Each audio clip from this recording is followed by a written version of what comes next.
Hey mes Phoenixous, ici le Phoenix, chien en plume. Aujourd'hui, retour sur le tome 16 de Dan Dan Dan.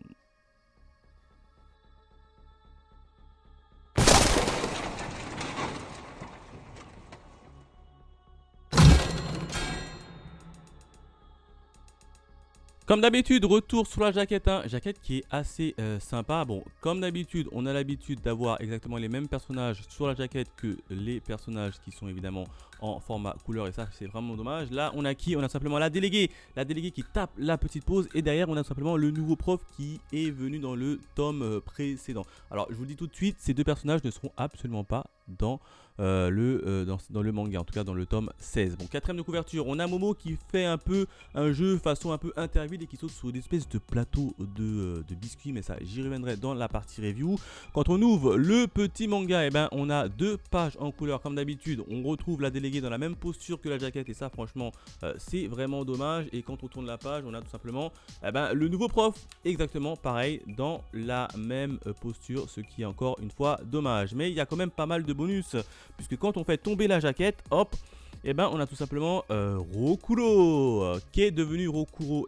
On va tout simplement en apprendre un peu plus dans ce tome-ci. Et en plus de ça, regardez, on a Rokuro avec toutes ces versions, et franchement c'est sympatoche. Et derrière, on a tout simplement Carmine, qui est une espèce de boss d'un jeu de plateau, mais ça également j'y reviendrai dans la partie review. Et à la fin du manga, on a tout simplement l'histoire, enfin une petite histoire de qu'est-ce qui est devenu tout simplement Aira et l'œil maléfique, qui sont pour l'instant eux toujours à l'école. Et ça franchement ça fait plaisir. Et en plus de ça, quand on ouvre au début de la page là, on a tout simplement un petit résumé de ce qui s'est passé dans le tome précédent avec les présentations des différents personnages principaux, et ça franchement c'est une kiff. Ça honnêtement c'est un kiff. Tous les mangas ne le font pas, mais ceux qui le font en tout cas c'est un réel kiff. Voilà ce que je peux vous dire en termes de bonus et de jaquettes. Maintenant on s'attaque directement à la partie review. Qu'est-ce qui s'est passé dans le tome 16 de Dandadan? Trois événements. Le premier événement, j'ai envie d'intituler comme étant opération de récupération. Et oui, puisqu'ils savent où se cache maintenant la deuxième boule de Okarun, il se cache tout simplement dans les objets trouvés dans le commissariat. Et pour rentrer dans le commissariat, il faut qu'ils eux-mêmes déposent un objet. Et ils vont tout simplement demander à Mémé Turbo de jouer le rôle d'objet. Du coup, ils embarquent Mémé Turbo avec eux tout simplement. Ils vont dans le commissariat de police pour pouvoir faire le dépôt de Mémé Turbo. Et là, le commissariat de police, il va regarder Mémé Turbo sous toutes ses angles. Et là, franchement, ça va être assez marrant. Il y aura un peu de tension. Et ça va permettre simplement de Mémé Turbo de retrouver la boule une fois qu'elle sera déposée dans les objets trouvés. Donc au départ, il y aura un peu de tension, mais ils vont quand même réussir à jouer leur coup. Mémé Turbo, elle va sortir de son petit carton. Elle va commencer à se mettre à la recherche de la boule de Okarun, sauf qu'elle va tomber sur un ordinateur où il demande un code. Et là, vous savez que Mémé Turbo et les ordinateurs, ça fait deux. Donc du coup, elle abandonne la mission, elle rentre chez elle et elle dit clairement à Momo, frère, il faut quelqu'un qui est très fort en informatique pour pouvoir battre et mettre un mot de passe et passer facilement les barrages informatiques.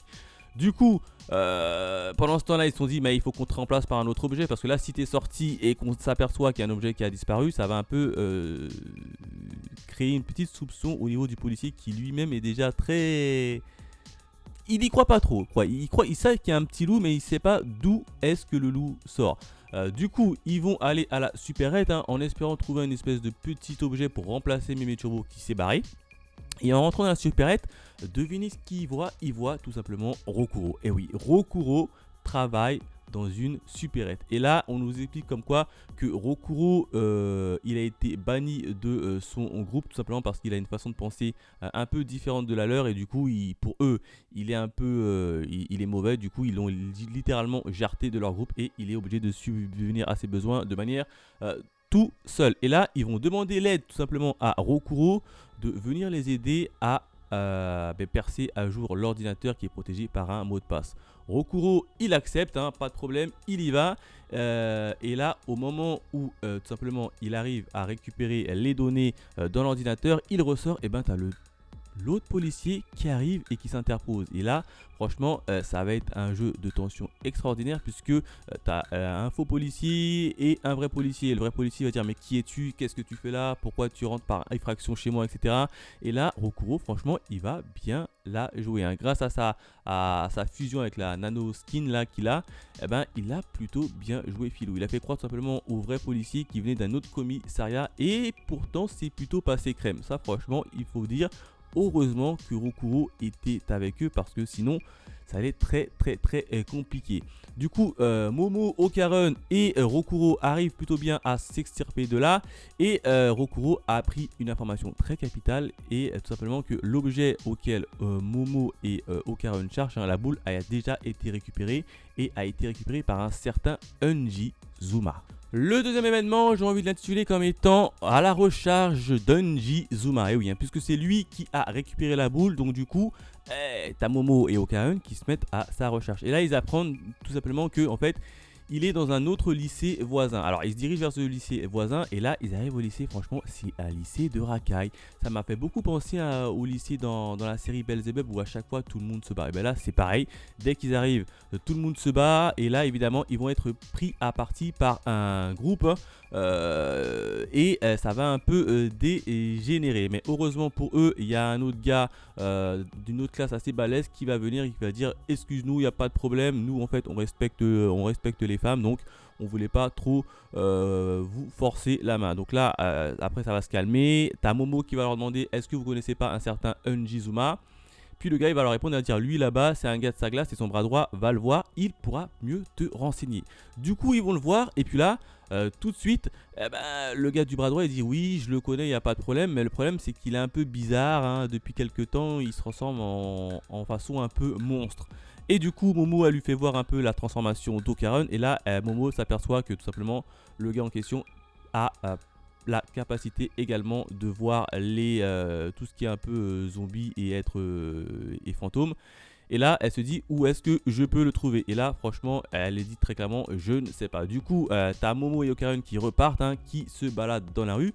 Et au même moment, t'as une espèce de vieux monsieur avec un casque de vélo, une épée à la main, je crois, qui est en train de courir, en train de fuir tout simplement un autre groupe qui le course. Là, évidemment, t'as Okarun et Momo qui vont le protéger et ils vont se rendre compte que simplement en face d'eux c'est tout simplement la bande de Unji Zuma qui cherche à récupérer ce fameux monsieur. Là justement Momo elle dit il n'y a pas de problème, je veux rencontrer votre boss et si vous nous laissez nous rencontrer votre boss et bien tout simplement on vous remettra l'homme en question. Et l'homme en question tu vois il est un peu apeuré, il veut pas trop aller les retrouver, on dirait qu'il fuit un truc, littéralement il fuit la mort. Du coup, les gars de la bande d'Unji Zuma, ils acceptent et ils décident d'emmener Momo à leur base secrète. Là-bas, ils vont tout simplement apprendre que Unji Zuma, il est rentré dans une espèce de jeu qui s'appelle le diorama. Voilà, en fait, c'est un jeu de plateau, mais ça s'appelle le diorama. Et en fait, il est rentré littéralement dans le jeu. Et là, on nous explique comme quoi, grâce à Unji Zuma qui est rentré dans le jeu, ça a permis tout simplement au vieux monsieur de sortir d'ici. Donc eux, la bande de Zuma veut tout simplement remettre le vieux monsieur dans le jeu pour permettre tout simplement à Unji Zuma de ressortir du jeu. Et là en fait on va apprendre un peu plus l'histoire du fameux vieux monsieur avec son casque de vélo. Si vous préférez, c'était un petit garçon à la base qui a reçu un cadeau de ses parents. Il avait 5 ans et malheureusement il est rentré dans le jeu. Un peu comme Jumanji. Vous connaissez la série Jumanji, et c'est pareil. Le gars il est rentré dans le plateau de Jumanji et il a survécu plus de 40 piges. Hein, parce que quand il est ressorti il est assez vieux. Donc je pense qu'il a quand même duré facilement 30 ans dans le jeu. Et là il a réussi à sortir en fait grâce à l'intervention d'une autre personne, hein, une fille qui est rentrée à sa place et ça l'a permis de sortir.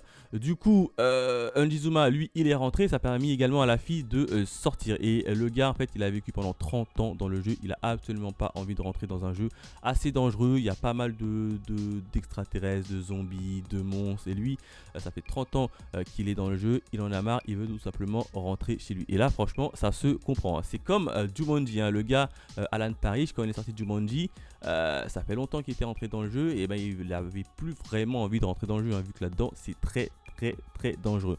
Du coup, il va y avoir une petite mêlée, une petite bagarre et évidemment Momo va plutôt malheureusement, je crois que ça se dit, hein, tomber dans le fameux jeu. Enfin, le troisième événement, j'ai envie de l'intituler comme étant Momo au pays des merveilles. Alors, qu'est-ce qui s'est passé, hein? Momo, elle est tombée dans le jeu façon Jumanji et elle commence à voir autour d'elle qu'en fait, c'est un jeu où il y a plein de bonbons autour d'elle. Là, elle essaye d'escalader une espèce de muraille, hein, mais malheureusement, on apprend que Momo n'a pas la capacité d'utiliser ses pouvoirs dans le jeu. Donc, en fait, c'est une humaine tout à fait banale. Et là, tout simplement, au même moment qu'elle essaye de monter sur le fameux plateau en forme de pente, et ben, il y a une espèce de soldat en armure, hein, un camélia, hein, qui sort et qui commence à l'attaquer. Là, Momo, vu qu'elle ne peut pas utiliser ses pouvoirs, elle est complètement démunie.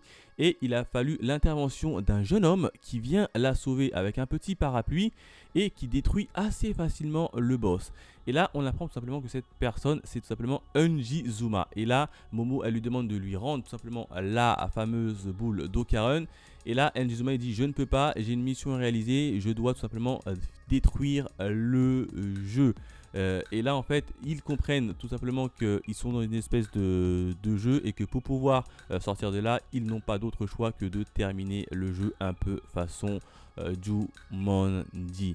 Et là, pendant tout ce temps, à l'extérieur, eh ben, on voit tout simplement Okarun qui aperçoit une petite statue, hein, qui ressemble comme deux gouttes d'eau à Momo. Et là, il se dit: mais en fait, c'est pas un diorama votre truc là, c'est tout simplement un plateau de jeu façon Jumanji. Donc, pour en finir le jeu, il faut absolument, pour pouvoir en sortir du jeu, il faut absolument pouvoir le finir. Et c'est ce qu'ils vont faire, hein. Du coup, ils vont commencer à aller vers le second jeu, hein, avec Momo et notamment Unji Zuma. Et là, tout simplement, Unji Zuma, il va faire tomber la boule d'Okarun dans une espèce de partie où il y a plein de gâteaux un peu partout. Et là, tout simplement, ils vont aller essayer de récupérer la fameuse boule qui est tombée. Sauf qu'en face d'eux, il y a des espèces de grenouilles qui vont eux aussi essayer de récupérer la boule. Et au milieu de tout ça, il y a un nouveau boss, le fameux boss cuisinier qui va essayer de les pulvériser. En fait, si vous préférez, ça va être un jeu. Dès que le cuisinier y parle et qu'il annonce un fruit ou un légume plutôt, une pâtisserie si vous préférez, et ben ils doivent essayer de toucher la pâtisserie le plus rapidement possible, sinon ils se feront détruire par le cuisinier. Et là, le cuisinier va énoncer une espèce de pâtisserie, tout le monde va courir en fonction de ce que le cuisinier a dit, et le cuisinier va commencer à écraser tout le monde sur son passage. Donc voilà comment se termine le manga. Voilà ce que je pouvais dire sur le tome 16 de Dandadan. Alors personnellement, cette nouvelle art pour l'instant, je trouve assez moyen et assez mitigé. En tout cas, c'est pas mon préféré. Alors peut-être que ça va un peu s'accélérer et s'améliorer par la suite, mais pour l'instant, j'ai quand même un peu de mal à rentrer dans ce nouvel art. En termes de notes, si je devais lui laisser une petite note, je lui ai remis la note quand même de 3 sur 5 en termes de notes, parce qu'au niveau de ma lecture, comme je vous l'ai dit, j'ai pas trop kiffé. Sincèrement, j'ai pas trop kiffé l'art un peu Zuma. Alors on va voir comment ça va se passer par la suite, mais peut-être que ce sera beaucoup mieux. Voilà, n'hésitez pas à me laisser vos avis dans les commentaires, à liker la vidéo pour aider au référencement. Quant à nous, on se retrouve très vite pour de nouvelles aventures. Allez, bye mes Phoenixous.